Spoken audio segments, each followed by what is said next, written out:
G'day ice cream lovers, my name's Steve Christensen and today we're down at our local Straub's grocery store. We're in the fruit and veggie section picking up some nice fat juicy strawberries because we're going to throw these together with some bananas and make a fantastic strawberry banana sorbet, and it's all happening this week on the Ice Cream Pod.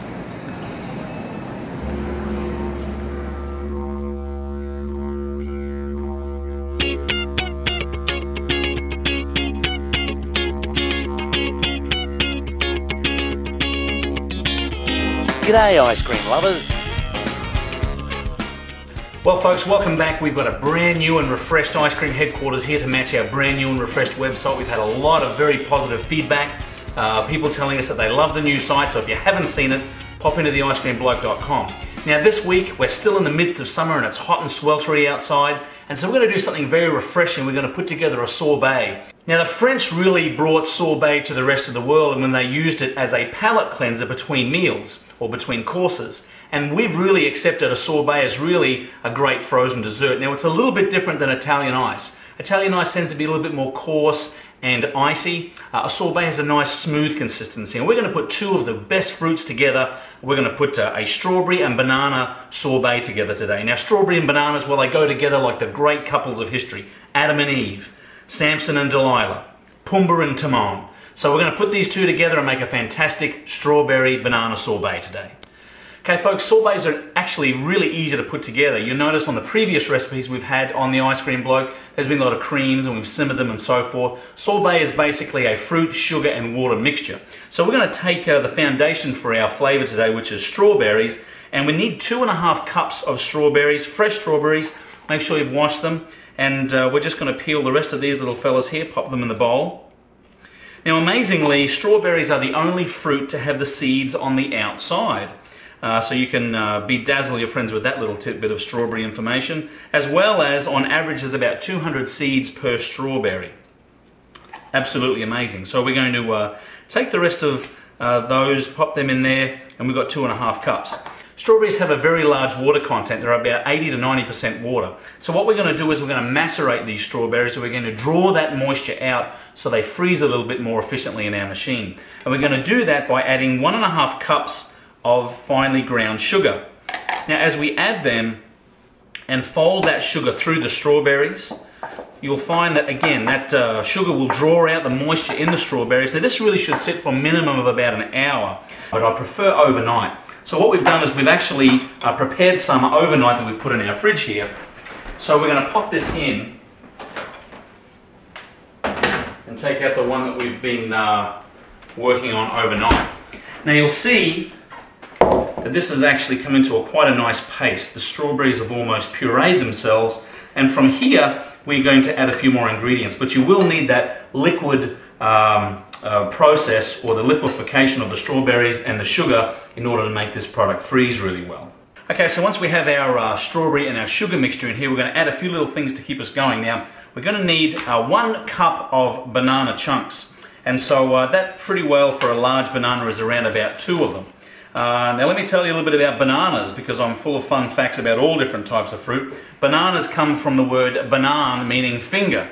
And when you're putting together this strawberry and banana sorbet, I'd much prefer you to call it banana and not banana. So with me, banana, banana. Very good. So we're going to take 1 more banana here, drop that in there. We're going to blend this whole mixture together, so it doesn't need to be hugely small, but good sized chunks pop in there. I'll tell you another thing too, that bananas are one of the only fruits that actually grow on a plant rather than a tree. And I know that because I set fire to the banana trees in our backyard in Brisbane, Australia. These things went up like an inferno. In fact, I blame my brother on it. And to this day, my brother Scott still thinks that he set fire to the banana trees. So there you go, big revelation for the Christensen family. So we're going to take these bananas, pop them in here, and we're going to add to this mixture 1 whole lemon, or a juice of 1 whole lemon. Now we'll just rub that lemon on the mat to loosen up those juices a little bit, and we'll cut it right down the center. Now be very careful if you're looking at a lemon juicer like this little baby, because if you fall over and impale yourself on this, you'll have a little bit of explaining to do in the emergency room. So what we want to do is we'll take the juice of this 1 lemon and just juice that out over a strainer so you're not catching a lot of the pulp or the seeds.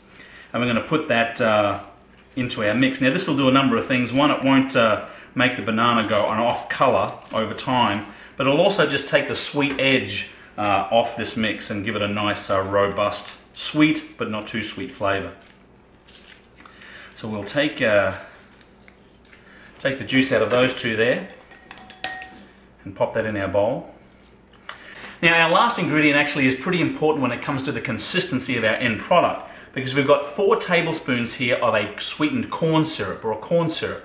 Now what this will do is it will add again some sweetness to the mix, but it will also give some consistency to make it nice and smooth when it comes out of your ice cream machine.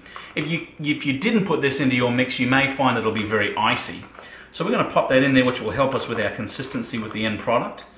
And this product again is very purchasable at your local grocery store. In fact, look near the maple syrups and so forth.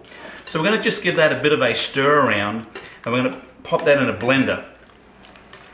So we'll take that there. Very nice. You can smell the smells of summer fever here in ice cream headquarters.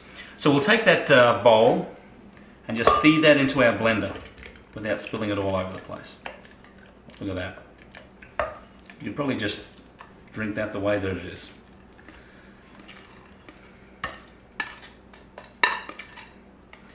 Okay, pop the lid on now. Depending, you might like a little bit of pulp and some texture in your sorbet, so if that's the case, you'll just want to pulse this for a little while, but we're just going to liquefy that, not totally, but just so it's a little bit more smooth and it has a little bit of consistency and pulp to it. Okay, so once we've blended that through, we can actually pop that into a bowl. So we're going to take that, drop it into our bowl. Beautiful, beautiful consistency and color, by the way. Now that's actually very strong, and it's got a high sugar content, so it won't actually freeze unless we add some water content to it. So we're going to take 4 cups of water, chilled, going everywhere. That's the beauty of cooking. You can actually have this stuff go everywhere and it doesn't really matter. And just give that a bit of a stir through. The freezing chamber of your ice cream machine will mix this really well, but it's good to make sure that you don't have any clumps of fruit or sugar on the bottom of the bowl. When that is done, now primarily remember we used to do bases and pop them in the fridge to bring that down to about 38 degrees. We don't necessarily need to do that with this sorbet mix. It's room temperature, so that's fine to go through.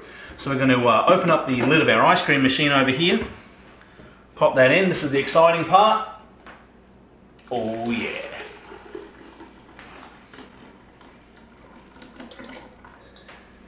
Fantastic. Put the lid down. Start our freeze cycle. There we go. Now this will actually take probably about 10 to 12 minutes to freeze down. Now remember, we're using a commercial grade ice cream machine here from the Stolting people. Very nice people, thank you very much. But this recipe is very applicable in your home ice cream. So whether you've got a Cuisinart or a Krups, make sure you scale down the recipe, pop it in there, and Bob's your uncle. Now this will take about 10-12 minutes. We'll let that freeze down and we'll see you back then.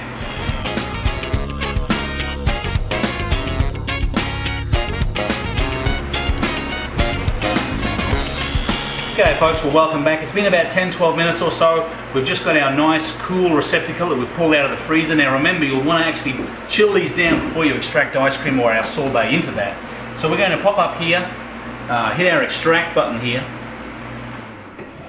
open up our gate, and have a look at that. Absolutely fantastic. It's a nice creamy consistency. In fact, it's coming out almost as if it looks like ice cream that we've made previously, and that's because of the corn syrup that we've added in there. That's made it a nice smooth and creamy consistency. And you can leave that corn syrup out. You might have to bump up the sugar a little bit, but you won't have that nice smooth consistency. It'll be a little bit more icy, almost like Italian ice. So we're going to pop that out of there. Now this it's probably made around about a gallon, the recipe that we've given you. So we'll bring that down here. Have a look at that. Absolutely fantastic, and it's so refreshing. The great thing about sorbets is that it really is non-dairy, and in our marketplace these days, these non-dairy products have really become very popular. When we had our stores in Australia, we'd often have people come into the store and say, "Hey, have you got anything non-dairy?" And I'd say, "Go and get a bottle of Sprite out of the fridge." Boom, boom, boom. So it's really become very popular. Again, 0 to a little bit of fat. It's a high sugar count, unfortunately, but they're the things you've got to put up with. So we're going to take our scoop here.